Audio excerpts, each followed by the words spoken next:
మహాగణాధిపతయే నమః. ఓం గురుభ్యో నమః. ఓం శ్రీమాత్రే నమః.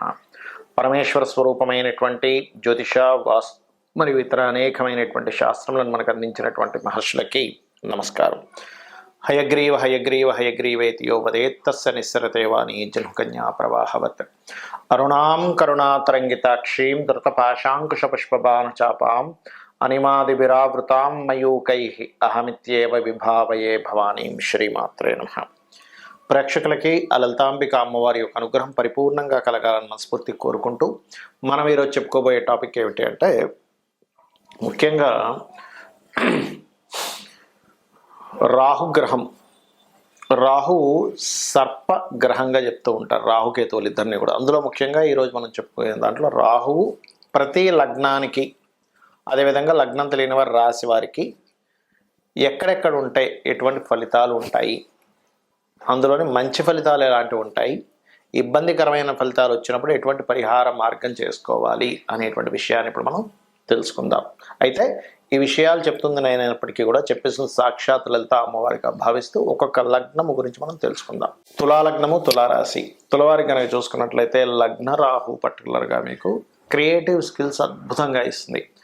రెండవ స్థానంలో మీకు రాహు ఉన్నట్లయితే ఎట్టి పరిస్థితుల్లోని గుర్తుపెట్టుకోండి, ఫైనాన్షియల్ డీల్స్ చేయకండి.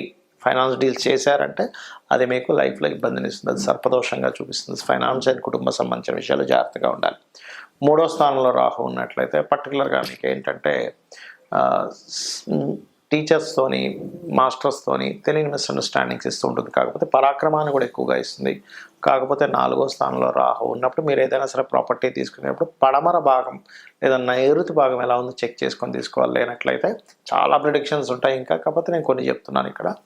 పడమర నైరుతి భాగంలో ఉండేటువంటి కాంబినేషన్స్ ఎట్లా అంటే అక్కడ ఉండేటువంటి ఆ స్థలంలో ఎలా ఉందని చెక్ చేసుకొని తీసుకోవాలి. పంచమ రాహు మాత్రం కాస్త మీ యొక్క సంతానము బిజినెస్ లైన్స్లోకి వెళ్ళేటువంటి యోగాన్ని ఇస్తుంది. అదేవిధంగా కొంత సంతానం విషయంలో కొద్దిగా స్ట్రెస్ అది ఉంటుంది. బట్ డోంట్ వరీ, ఎందుకంటే ఈ లగ్నానికి శివుడే కాబట్టి అలాంటి ఇబ్బంది ఏమీ లేదు. ఆరో స్థానంలో రాహు కనుక ఉన్నట్లయితే ఇక్కడ కొంచెం లీగల్ మ్యాటర్స్ విషయంలో కూడా కొంచెం జాగ్రత్తగా ఉండాలి. కాకపోతే ఇక్కడ కొంచెం విదేశాలకు వెళ్ళి అక్కడ స్థిరపడేటువంటి యోగాన్ని రాహు ఇస్తాడు.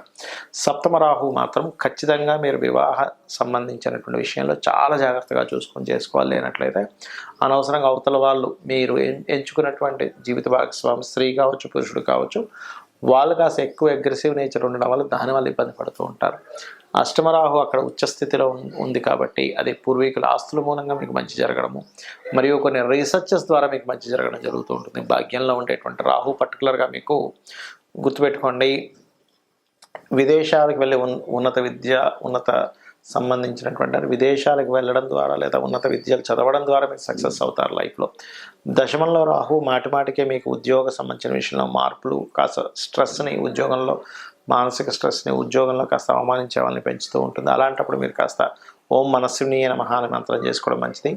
లాభరాహు మాత్రం పర్టికులర్గా మీకు చూసుకున్నట్లయితే మీ యొక్క లగ్నానికి రవి యొక్క రాశి అవుతుంది కాబట్టి కాస్త ప్రమోషన్స్ వచ్చేటువంటి విషయాల్లో ఒక్కోసారి సడన్గా ప్రమోషన్స్ రావడం, ఒక్కోసారి రివర్స్ అవ్వడం జరుగుతూ ఉంటుంది. ఇక 12లో ఉండేటువంటి రాహు ఖచ్చితంగా మీకు మీ యొక్క తండ్రి గారి ఆస్తికి సంబంధించిన విషయంలో మీకు బాగా కలిసి రావడము, అదేవిధంగా విదేశాలకు వెళ్ళి అక్కడ ఏదైనా ఇంపోర్ట్ ఎక్స్పోర్ట్ బిజినెస్లు చేయడం అనేటువంటి యోగాన్ని ఇస్తుంది. ఇక మీరు చేయవలసినటువంటి దేవతారాధన గుర్తుపెట్టుకోండి, మీరు నిత్యము చేయవలసింది కాళికా అమ్మవారికి చేయాలి.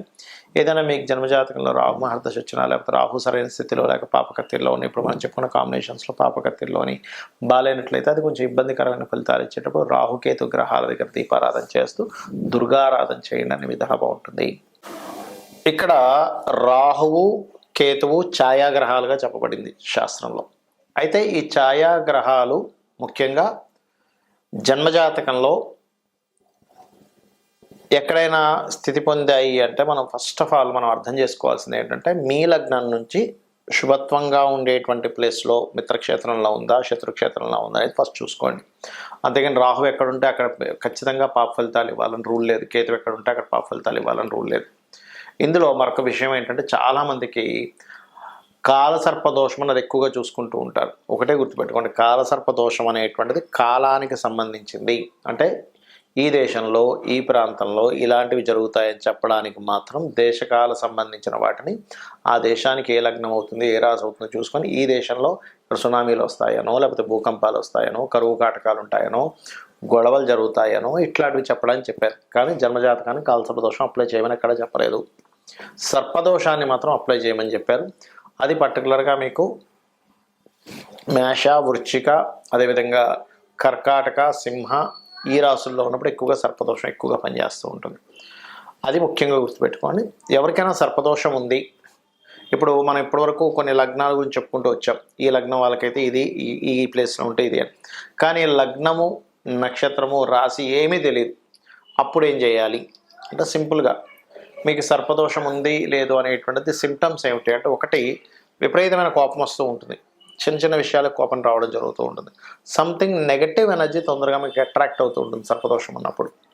అదేవిధంగా స్త్రీలకైతే మిస్క్యారేజ్ అవ్వడము, విదేశాలకి వెళ్ళాలి అనేటువంటి ఒక సంకల్పం తీసుకొని అక్కడికి వెళ్ళిన తర్వాత అక్కడ ఇబ్బంది పడ్డము, లేనట్లయితే ఇక్కడి నుంచి వెళ్ళేటువంటి ప్రయత్నం చాలా మట్టుకు మీరు ఎన్నిసార్లు ప్రయత్నం చేస్తున్నా ఫెయిల్ అవుతూ ఉండడము.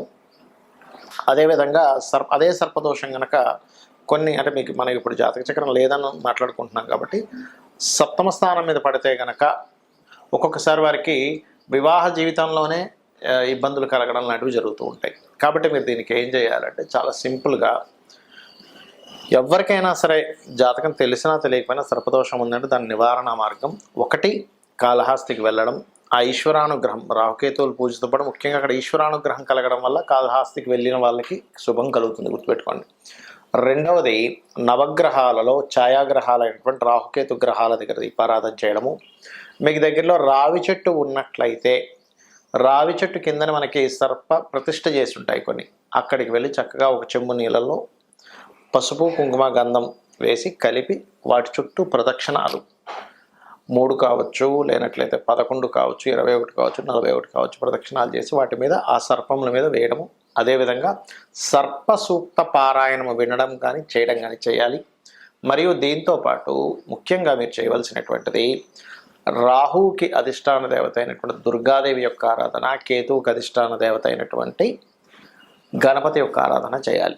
అయితే ఇక్కడ ఎవరికైనా పర్టికులర్గా ఈ రాహుకేతువుల యొక్క ప్రభావం మరింత ఎక్కువగా ఉందండి, ఏం చేయాలి అని అనుకుంటే కనుక సింపుల్గా ఏం లేదు, మీరు కనీసం 6 నెలలకు ఒక్కసారైనా సరే కాళహస్తికి వెళ్ళి వస్తూ ఉండండి. ఈశ్వరానుగ్రహం ద్వారా కూడా దాని ప్రభావం పూర్తిగా తగ్గుతుంది.